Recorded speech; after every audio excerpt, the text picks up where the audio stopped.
If we get away from the idea that we can always find more resources from the environment and dump more waste into the environment, then we become aware of constraints.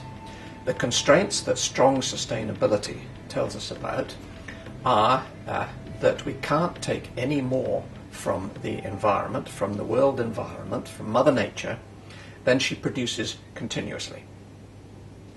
Right now, humanity as a whole is taking about 50% more from Mother Nature per annum than she produces.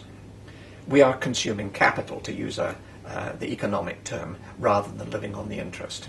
Okay, I'm mixing it up with financial terms, but most people understand that.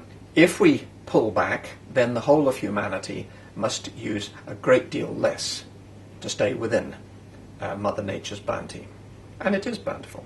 The other point is that we must not release pollution beyond the level at which Mother Nature can clean it up.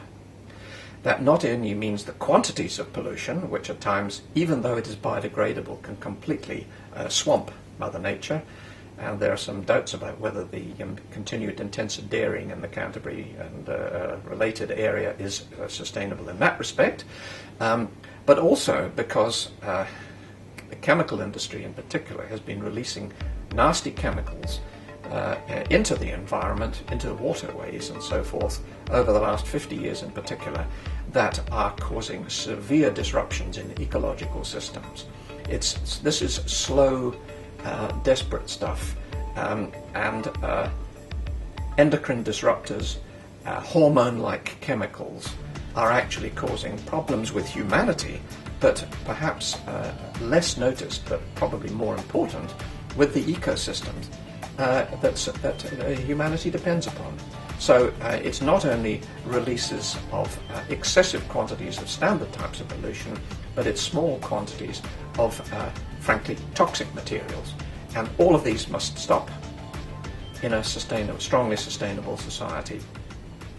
The reality, however, in all of this, and the complicating factor, is that the advanced, so-called economically advanced nations, the United States, Northwest Europe, Japan, Australia, New Zealand, in particular, are consuming vastly more than their fair share of these resources.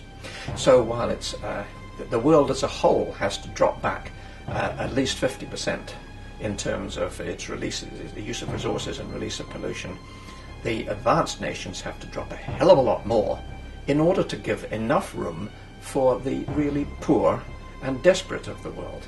So there's a moral element involved in strong sustainability, which is that of fair shares for all.